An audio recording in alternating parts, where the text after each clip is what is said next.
UFC Fight Night Jack Della Maddalena versus Carlos Prates is this weekend, and I'm going to go through the entire card from the bottom all the way to top, give my full card prediction and breakdown for what I think is going to happen in each fight. And yeah, this card is a pretty good one. It's in Perth, Australia.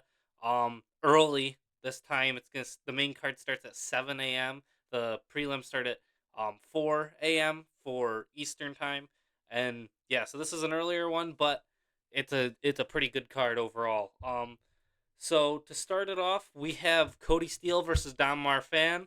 Um, this one I was a little bit mixed between, but I am gonna go with Cody Steele. I think Cody Steele, his wrestling will work a lot better.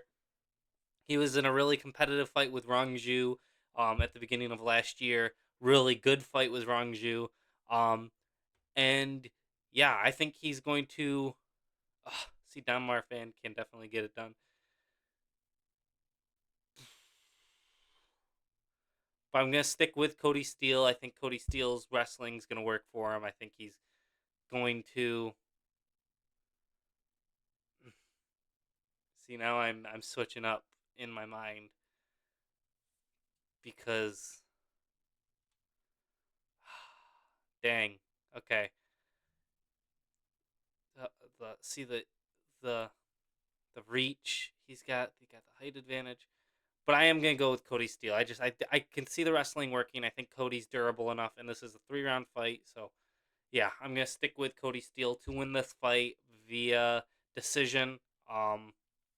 Where I think he outstrikes and out controls Don Marfan for like 2 rounds, and then the third one is a close round, but I think Cody wins probably 29-28, 30-27 decision. Then we move up to Jonathan Milkalef versus Temba Garimbo.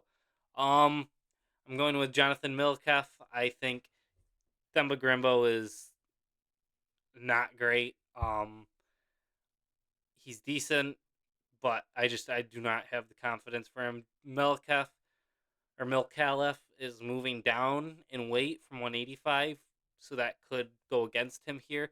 But I think he's going to be able to do it. I think he's going to be able to kind of just. I think he's going to be able to hurt Themagrimbo and get him to the ground, and then land some good TKO ground and pound punches like um from mount or from the back, and I think he beats Themagrimbo via ground and pound TKO in the first round. Um, yeah, I don't have too much faith in Themba and so yeah, I'm going with Jonathan McAuliffe. Then we move up to Ben Johnston versus Wes Schultz. I'm going with Ben Johnson because I am not going to pick Wes Schultz to win a fight. Um, Everything I've ever seen of him, he does not seem to be the best at taking damage or really giving it. Ben Johnson, I don't know who he is, but I'm guessing he's is he the American? No, yeah, he's Australian. Um, but Ben Johnson in Australia has the height advantage. I'm gonna go with him to get the win. I think they're giving him a little bit of a layup because they wanted to have another Australian on this card potentially win. So yeah, Ben Johnson I think beats Wes Schultz. I don't really have any faith that Wes Schultz will cause too much damage in this fight. Then we move up to Colby Thickness versus Vince Morales. I'm going with Colby Thickness for this fight because he had a very competitive fight with Alexandre Topuria, who is a good unranked bantamweight. And yeah, I'm going with Colby um to beat Vince Morales. Vince Morales, I mean, look at that record. 16-10 versus an 8-1 with the only loss coming to Alexandre Topuria. Yeah, I think that's his only fight in the UFC. Maybe he's fought somebody else in the UFC after that fight, but that was his debut. Yeah, he comes from a good camp with Volk's camp, I believe it is, and I have confidence that he's going to be able to get it done. I think he's going to I think leg kicks are going to work pretty good for him in this fight, but I think also his clinch game and grappling is going to work for him with Vince Morales. I think he's just going to be able to kind of out explosivity Vince Morales, and I think he's going to just be a 1 or 2 steps ahead majority of this fight. And yeah, I think he beats Vince Morales by a submission in round 3 when they're both pretty tired. Vince Morales has gotten hurt, and then Colby gets onto him, and gets a like arm triangle or a rear naked choke on Vince Morales. Then we move up to Jacob Malkoun versus Gerald Mearshart. Wow, look at the difference in records between these two. 9-3 versus 37-21. That's crazy. My heart wants to go Gerald Mearshart, GM3. Don't let this get to the third round, or else Jacob Malkoun is demolished. But I'm I'm definitely leaning more towards Jacob Malkoun for this fight because Mearshart's on like a 4-fight losing streak. He has not looked good in the last couple. He has not been able to really take a punch. Malkoun just dismantled Torres Finney, who is pretty bad but has the ability to wrestle people. Malkoun put a beating on him in that fight. And I think he finishes Gerald Mearshart. I think the body punches are going to work numbers for him in this fight if he uses any.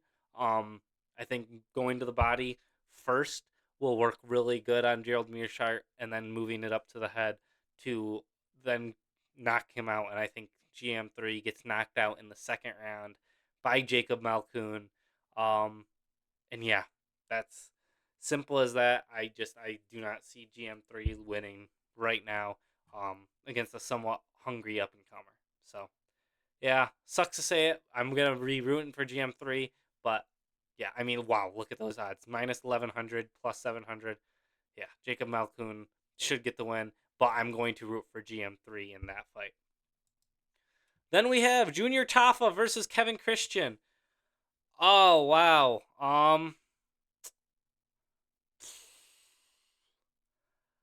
Honestly, I do not have confidence in either of these guys, but because of the height and reach advantage, I'm going to go with Kevin Christian. I mean, he's 6'7". I hate that. Compared to the 6'3" Junior Tafa. Junior Tafa, 6-5 in his career. He has not fought the highest level of competition either. He's just an Australian guy that the UFC loves for some reason. Um, and I think Kevin Christian will beat him. I do not think this will be a technically good fight, and I do not think either of these guys are overly good. But I think Kevin Christian will win this fight. I think he's going to. Um, I think his range is gonna really just help him in this fight. Tafa could definitely land the shot, could put out Kevin Christian, but I'm guessing Kevin Christian will be able to stay a little longer and pick at Tafa, and will. I think leg kicks are going to work better for Tafa, but I don't know how much Tafa really throws leg kicks. Um, but when your whole thing is you kind of have to connect on the chin, Kevin Christian being that much taller than you, having a longer reach than you, it works in Kevin Christian's favor. And so yeah, I'm gonna go with Kevin Christian to win this fight by a 30-27. I don't think he finishes Tafa because I don't know if he's good enough to. But yeah, I think Kevin Christian wins. Then we move up to Cam Rouston versus Robert Brizchek.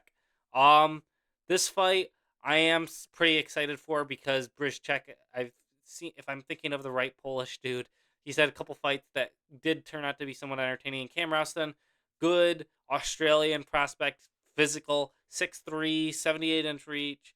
Um, he's good. He's who did he fight last? I picked against him, and it was so dumb for me to do. But he dismantled the guy. Um, but I'm gonna go with Cam Rouston to win this fight. I think he's gonna be um dangerous, long rangey, kind of snipe at Brizchek, and Brizchek could definitely win. Though I think this fight is gonna be a fun fight, and I think this has potential to be one of the best fights of the night. Obviously, other than our main event. But yeah, I'm gonna go with Cam Rouston to win this fight. I just think he's going to be able to stay long. I think he's dangerous. I think uppercuts will work good in this fight for him. But you never know with Brizchek in this matchup. I think Brizchek could definitely do it. But I am more confident in Cam Rouston just because of his range and his. I think he has more power with less effort than Brizchek does. I think Rouston doesn't have to exert all of his energy to hurt Brizchek in this fight. And so yeah, Cameron Austin is my pick. Um, Especially after last time I didn't pick him, and then he just destroyed the dude. I'm not doing that again. Then we move up to Tai Tuivasa versus Louis Sutherland. Um, I can't remember who Tai Tuivasa was originally scheduled to fight on this card, but I had in my mind Tai Tuivasa to lose that matchup. But now Louis Sutherland is the one who steps in, and it seems like Tai Tuivasa is going to break his losing streak. I think it's like a 6 or 7 fight losing streak. He's gonna break it against Louis Sutherland because Louis Sutherland is not great. Brando Pericic destroyed him, which obviously not the worst thing, but Vulture Walker ripped his heel off. Obviously, not the worst thing. Walter Walker's been doing that to quite a few people, but he just has not shown any good wrestling or good striking in the UFC. Tai Tuivasa in the Teixeira fight did land some good shots. He did lose it, but he landed some good ones. So I think he's going to knock out Louis Sutherland in the first or second round. He could knock him out at any point, but Tai Tuivasa should win this one. Um, Louis Sutherland on short notice, that should be the layup of layups. And yeah, Tai Tuivasa should win. Honestly, if he wins, you're in Perth, retire, call it a day. You're done. You're not in the game anymore. You don't care about it. So I hope he can get the win, get the knockout, retire. And yeah, so my pick is Tai Tuivasa. Even though I think I literally said in my last video that Tai Tuivasa was in, I said I would never pick him again. Um, Against Louis Sutherland, I will. So yeah, Tai Tuivasa to beat Louis Sutherland by knockout, first or second round, but legitimately could happen at any point. Then we have Shamil Pookie Bear Gaziev versus Brando Pericic. This one is hard to pick for me because Gaziev, his reach, I mean, Pericic has longer arms, but Shamil Gaziev using his striking reach, the way he stands, his stance, keeps it long. He can land some really good shots on Brando this fight, and I wouldn't be surprised if he lands them. But Brando is aggressive, gonna go out there, gonna put it on him. Gaziev does not have the gas tank. God forbid he goes into the second round or the third round. We could only guess what that'll look like for Brando Pericic, or what it'll look like for the third round because Gaziev he will be exhausted. He has no gas for that long. And Brando, I think, can gas out pretty early too. But Brando goes all gas right away and goes for the kill. And I think he's gonna do that against Shamil Gaziev. It sucks. I'm gonna root for Gaziev just like I'm gonna root for Jalen Mearshart.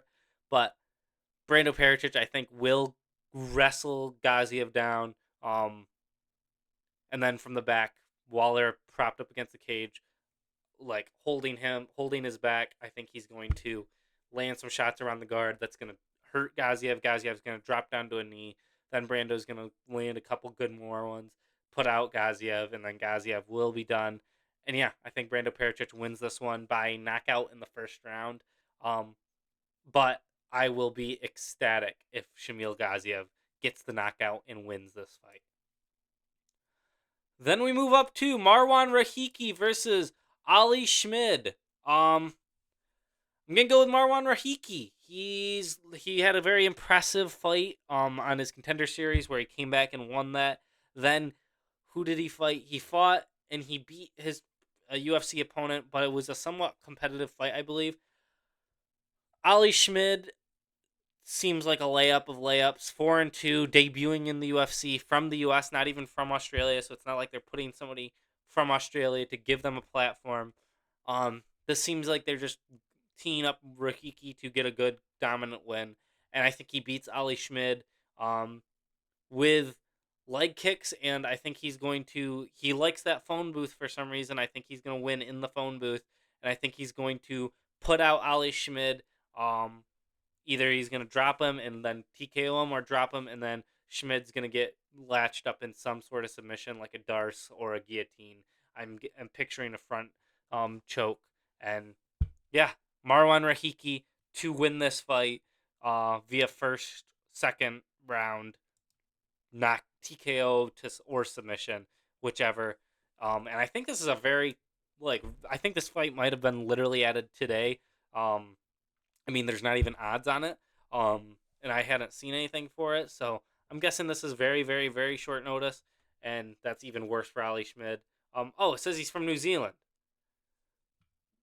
It said here that he was from the U.S., but still, I'm not going with Ali Schmid. That's not going to change my mind, even though he is technically a local now. But yeah, no, Marwan Rahiki, he is a somewhat interesting, not prospect, but person in the division. And so, yeah, I think they want to see him win. Um, and I think he will against Ali Schmid. Then we move up to the feature fight Tim Elliott versus Steve Erceg. And wow, Tim Elliott, really impressive performance last October when he submitted Kai Asakura. Um, Demetrius Johnson's title defenses still beating up and comers, and he beat one of Pantoja's title defenses, Kai Asakura, submitted him in the first round. Now Asakura is going to be fighting, I think, somewhat soon at bantamweight. But Tim Elliott, I mean, came out of like a 3 or 4 year hiatus, beat Kai Asakura. Steve Erceg lost like three in a row, I think, and then or four in a row, 3 or 4 in the row. Lost to Pantoja, lost to was it Royval, and then lost to Moreno. Were those the ones? Um, and then he fought Ode Osborne, and he beat Ode. Um, but it wasn't the most like dominant win ever, and it wasn't the most like impressive performance ever. I'm kind of wanting to go with Tim Elliott in this fight. I think Tim Elliott, he's a strange guy to get used to, and Urseg has proven that he's not the most dynamic starter or fast starter in the UFC, and I think he can get kind of I think he can lose the fight as it goes on. I think he kind of lets it slip away from him, and Tim Elliott is not somebody that you want to be doing that with. Um so yeah, I'm gonna go with Tim Elliott to win this fight. I think he's gonna try and mix it up with grappling. I don't know how well that's gonna work for him, but I think also when he keeps it long, keeps it with his kicks, leg kicks, side kicks, stuff like that, teep kicks to the body. I think Tim Elliott's going to confuse Steve Erceg. Steve Erceg's going to kind of let this slip away from him, and I think Tim Elliott wins over Steve Erceg. Um, yeah, I think it's going to be a decision. Steve Erceg could put out Tim Elliott, but I don't see it. I see Tim Elliott just being a little bit too crafty, a little bit too confusing for Steve Erceg, and yeah, Tim Elliott gets the win over in Steve Erceg's home. Then we move up to the co-main event of the evening: Beneil Dariush versus Quillan Salkilled. Woo! Salkilled getting the step up. Beneil getting moved to this card from, I believe it was the UFC 328 card that he was originally on. He was going to be fighting. Was it Joe? No. Was it Joel Alvarez? No, it was Manuel Torres. It was Manuel Torres. Beneil was going to be fighting, and then Manuel fell out of that fight. Beneil got it pushed. It got pushed back. Then he is fighting Quillan Salkilled, co-main event of UFC Perth. Whoo boy. So Beneil is coming off of the Benoit Sun knee loss. He got knocked out in like 16 seconds. His chin is pretty much gone. Moicano didn't lose to Beneil, or Moicano lost to Beneil. But I feel like that was kind of a fluke that Moicano didn't finish him in that first round when he dropped him bad and let it slip away. I think Quillen Salkilled is dangerous. I don't know if he's ever going to be a world champion, but he is dangerous. The kicks dangerous, body kicks dangerous, his hands dangerous. I mean, we've all seen the clip of they owned a bakery and then he head kicks the dude into, was that hack press? Head kicks him into the shadow realm. I think he finishes Beneil Dariush in a round and a half. Um, I think he's that quick, that powerful.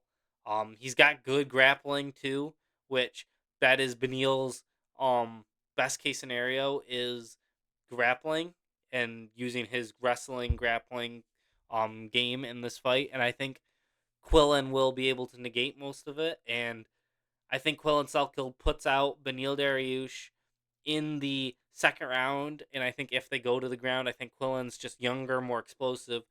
He's more powerful. I think he's going to be able to maneuver a little bit better, get to the Beneil's back, and I think he might even submit Beneil Dariush. But I am going with Quillen Selkill by a first end of first round knockout, um, with a combination that includes a body kick, either just before the combination or during the combination at the end of it. So yeah, Quillen Selkill. I think he puts out Beneil Dariush. Beneil, his maybe when he was younger, could I would be betting on him, but with his chin right now, you cannot. Then we move up to the main event of the evening: Jack Della Maddalena versus Carlos Prates. This is a banger. This is a banger. This is one of the best fights of the year. Um, this has potential to be fight of the year. It is crazy. Hokit versus Blades was one of the best fights ever. This could be. It's one of those welterweight fights, man. Just two dangerous, powerful, bloody, just durable fighters going out there at welterweight and throwing heat. And I hope that's what this is. Um, Now, Prates has shown a deficiency to grappling in the past. JDM obviously has spent his entire last camp training grappling wrestling, to prepare for Islam Makhachev. Didn't get to use it at all because he got dominated by Islam. But Prates, in his last couple fights, I mean, he's been the first person to knock out Leon Edwards, first person to knock out Jeff Neal. Um, he lost to Ian Gary, but that was a very close fight at the end where Prates almost won it. And I think him having that 5 round experience where it's not semi short notice for both of them. It was Prates had been training, but was training for Jeff Neal, not Ian Gary. Um, Now having a full camp, preparing for JDM, um, and I think he's going to be more prepared for a 5 round fight now that he knows that he can go through 5 rounds and still carry his power, still carry some of his gas. I think if he's I think honestly, and this is the thing that I'm going to say about this fight, no matter who I pick, it does not matter. Either fighter could win this fight. It is completely about who is on the front foot. If Prates is moving forward, he's going to be winning this fight. If JDM's on the front foot moving forward, he's probably going to be winning this fight. That's just the simple fact. JDM's head movement is a million times better than Prates's. I'm not saying Prates's is bad, but JDM has great head movement. JDM's pressure is great. Prates, his back foot, he's not the best on the back foot. I think some of the knees will work good for him on the back foot. But JDM, I mean, he is a great volume, pressure, power striker. Carlos Prates is the power striker at 180 or at 170. And I mean, he's 6'1", 78-inch reach, so he has a 2-inch height advantage with a 5-inch reach advantage. JDM, Bilal was piecing him up a little bit. Not that Bilal was controlling it, but Bilal was landing shots on JDM that swolled up JDM's eye pretty bad. Prates does not hit the same as Bilal Muhammad. Prates hits way harder. He loads up shots way better. He has the elbows to mix in there. Prates has a lot more dangerous weapons than most people that JDM has fought. Other than Islam with the incredible wrestling, Prates is not going to be shooting in on this fight, but his knees are crazy. His kicks are great. His elbows are great. The hammering elbows or the spinning or the normal or his right hand or his left hand, his hooks are great. His body shots are good. His reaction time is good. And now he has more 5 round experience than he did his first 5 round fight. JDM though has 5 round experience with a title fight. Is coming off of a loss where he's got to prove that he's coming back. He's got more to prove right now, but Prates also has to win this fight, or else he's going to be in some serious questions of, well, he can't get it done against the best people in the world. Leon is washed, and Jeff Neal is washed, and I mean, Jeff Neal got slept out in his last fight by Uros Medic, but nobody had ever done it until Prates, and now Uros can do it. I mean, JDM versus Prates, this fight I'm so excited for. Honestly, whoever wins it, I am going to be happy with because I love JDM as a fighter and I love Prates as a fighter. Prates is my favorite fighting nerd by far. Um, I think it's better for the division if Prates wins, but this is a hard one. This is a really hard fight. But I'm going to go with Carlos Prates to win this fight. I think he hits way harder than Bilal does. Bilal was landing shots. I think Carlos is more prepared for this 5-round fight than he was for the Ian Gary one, and he still almost finished Ian Gary in the 5th round, which Ian Gary should be fighting for the title next. So Ian Gary's not like a washed win. And JDM, like, he took a lot of shots off of Bilal. He was getting tagged a good bit every now and then. I mean, he obviously decimated Bilal, but Bilal still landed some. So I think Prates, if he can keep on the front foot, I think he wins this fight. But honestly, it really comes down to whoever's on the front foot should win this fight. But my pick is going to be for Carlos Prates by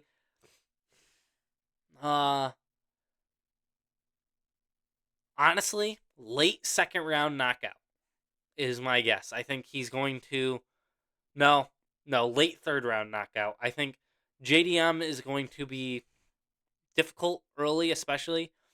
But I think Prates will land some shots, hurt JDM in the end of the 2nd round, and then they'll go into the 3rd. He'll keep putting on the pressure. You'll know when Prates gets into that like flowy state. That's when it's going to be worse for JDM. And I think Prates gets into that flowy state like mid 2nd round usually. I think once he gets into that flow state, I think it's going to be a matter of time before JDM gets knocked out. So I'm going to go with Carlos Prates by knockout, 3rd round, in Perth, Australia. Whoever wins this fight, though, what I want, honestly, my dream matchup or dream scenario for this fight is they both destroy each other in the 1st round, both destroy each other in the 2nd round.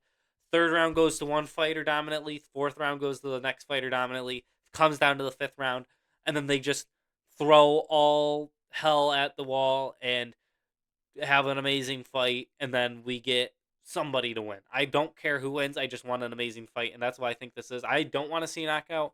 I want to see it go to the decision because I want as long of this fight as I can because these two are such entertaining strikers. But yeah, I'm picking Carlos Prates. I just think he has more weapons at his disposal. I think his height is going to be working better for JDM. Even though JDM or working better for him against JDM, even though JDM knocked out Randy Brown and beat Kevin Holland, I think Prates is just another level of powerful than anybody JDM's fought.